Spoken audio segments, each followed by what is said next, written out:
Assalamualaikum warahmatullahi wabarakatuh. Baik, salam warahmatullahi wabarakatuh. Ustaz, afwan, apa hukum dari membuka aurat? Ya, aurat itu terbuka lalu harus ditutup. Ya, aurat itu terbuka, aurat itu sesuatu yang terbuka, yang tidak nyaman untuk disaksikan, tidak nyaman untuk dilihat. Karena itu bagian tubuh kita ada bagian-bagian tertentu yang kalau terbuka nggak nyaman untuk dilihat atau bisa melahirkan syahwat tertentu, baik laki-laki atau perempuan. Ya, bukan hanya perempuan, laki-laki demikian. Kalau ada aurat-aurat tertentu atau hal-hal terbuka, aurat itu sesuatu yang terbuka, makanya ditutup.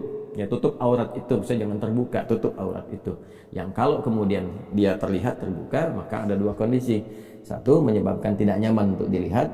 Yang kedua, bisa melahirkan dorongan kepada hawa nafsu, keinginan-keinginan buruk untuk muncul, ya, dan itu menjadikan setan tertarik untuk memberikan was-was, ya, baik di laki-laki ataupun di perempuan. Nah, nanti ada batasan-batasan. Ya, apa batasan-batasan untuk laki-laki? Misalnya kan ada batasan-batasan tertentu. Taruhlah misalnya kalau kita perhatikan termasuk dari hadis-hadis Nabi Muhammad SAW yang dihimpun oleh para ulama kita, baik yang kemudian dari batasan perut sampai dengan ke lutut, itu kan, itu yang ditutup, itu kan yang paling standar. Ya, yang paling standar artinya bagian-bagian di luar itu pun kalau kita kemudian memenuhi itu semua dengan bisa menutupnya, tutup. Ya, tapi ada bagian-bagian yang tidak perlu ditutup untuk membedakan dengan perempuan.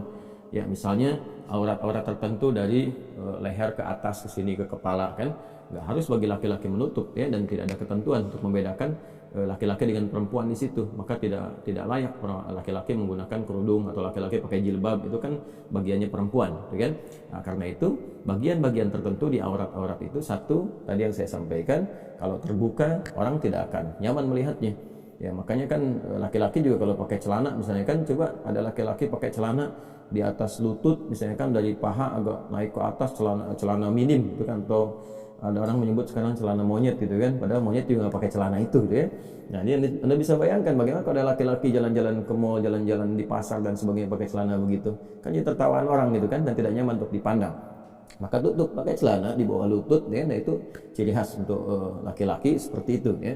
Kemudian juga tidak perlu dia menutup berlebihan apa-apa yang tidak perlu ditutup. Kayak tadi kan ke kepala misalnya, coba lihat laki-laki pakai jilbab, laki-laki pakai kerudung, kan jadi olok-olokan orang gitu kan. Nah, jadi hal-hal tertentu bagi laki-laki yang menjadikan kewibawaannya terjaga. Nah, itu bagiannya. Nah, perempuan ada bagian-bagian tertentu yang membedakan dengan laki-laki.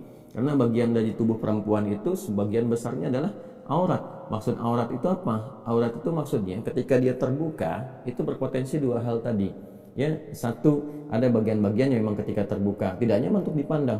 Ya, perempuan-perempuan jalan misalnya dengan naudzubillah min dzalik, ya, pakaian-pakaian yang sangat minim, ya, hanya menutup bagian-bagian yang intinya saja misalnya, kan juga nggak nyaman untuk dipandang.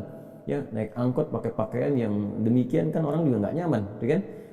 Kemudian juga bagian-bagian tertentu yang memang secara umumnya bisa melahirkan syahwat. Ya, karena itu kemudian dijagalah perempuan tuh untuk menjaga kehormatannya. Jadi saking sayangnya Allah Subhanahu wa taala menurunkan ayat jilbab misalnya, asa yu'rafna fala yu'dain, supaya dia itu dikenali identitasnya sebagai perempuan yang terhormat, terjaga supaya tidak banyak diganggu, ya. Maka ditutup kemudian bagian dari atasnya sampai bagian dari ke bawahnya. Itu justru untuk melindungi perempuan, ya. Saking sayangnya Allah, ya, saya ingin melindungi hamba-hambaku yang perempuan, dijaga kehormatannya, ya, supaya dia tidak mudah untuk disentuh, baik sentuhan langsung atau tidak langsung. Orang kan sentuhan langsung ya bisa dengan sentuhan-sentuhan bagian tubuh, tidak langsung tuh dengan perasaan-perasaan tertentu yang secara tidak terhormat itu bisa terjadi gitu. Makanya dengan demikian diberikan kemudian oleh Allah Subhanahu wa taala lewat ketentuan syariat berpakaian yang terhormat bagi seorang muslimah. Ya, jadi kalau dalam persepsi manusia pakaian terhormat itu bisa beda-beda. Di tempat A sudah terhormat, tempat B belum tentu terhormat. Ya, itu kan budaya. Tapi dalam Islam Allah memberikan satu gambaran, satu spesifikasi. Ini loh yang ketentuan Allah mengatakan terhormat di hadapan Allah Subhanahu wa taala. Karena Allah Maha tahu bagaimana seseorang itu bisa menghormati orang lain. Ya, dengan pakaian apa seorang perempuan dipandang terhormat oleh perempuan yang lainnya atau juga oleh laki-laki yang berinteraksi dengan dia. Nah, Allah itu sampai tahu kan, Maha tahu keisi hatinya, Maha tahu kefikirannya. Jangan-jangan kita diperlakukan sebagai orang yang terhormat, Anda perempuan dipandang terhormat, dia senyum dan sebagainya, tapi dalam hatinya kan nggak tahu rencana dia apa, melihat Anda seperti apa, Anda berpenampilan bagaimana. Karena itulah datang syariat memberikan kemudian perlindungan kepada perempuan dan menjaga status terhormatnya. Ini yang ditutup, ini yang dijaga, ini yang boleh terbuka. Ini ya bagian wajah depan, ini ya yang bagian telapak tangannya misalnya, atau bagian telapak tangan yang baik ke punggung ataupun bagian bawahnya ada ikhtilaf sedikit di sini ya saat berinteraksi dengan orang lain yang bukan mahramnya. Kalau berinteraksi dengan mahramnya ini batasan-batasannya. Ya ini yang boleh dibuka, misalnya bagian atasnya terbuka atau bagian tangan dengan batasan tertentu, ya kan? Nah, ini adalah apa yang diturunkan oleh syariat, ditetapkan oleh Allah dan Rasulnya. Sekali lagi, untuk menjaga kehormatan hambanya baik laki-laki atau perempuan. Dan yang kedua adalah ini untuk melindungi, melindungi dari tindakan-tindakan yang melecehkan. Kan kita tadi sekali lagi tidak tahu, kita pertama tidak bisa mengidentifikasi dan memastikan pikiran seseorang seperti apa dan keadaan hatinya bagaimana, ya kan? Kadang-kadang sudah pakai pakaian yang menurut orang terhormat pun sudah cukup menjaga, ternyata kan masih ada niat-niat yang kurang bagus karena ada celah-celah. Ingat, niat itu kan karena ada peluang. Ya, jadi jangan Anda simpulkan. Ada orang-orang mengatakan, wah tetap aja kalau kita pakai pakaian syar'i ini pun kalau ada niat jahat tetap dilakukan. Niat jahat itu terjadi karena ada peluang. Jadi berpikirnya yang benar, yang sehat, yang rasional. Niat jahat itu terjadi karena ada peluang.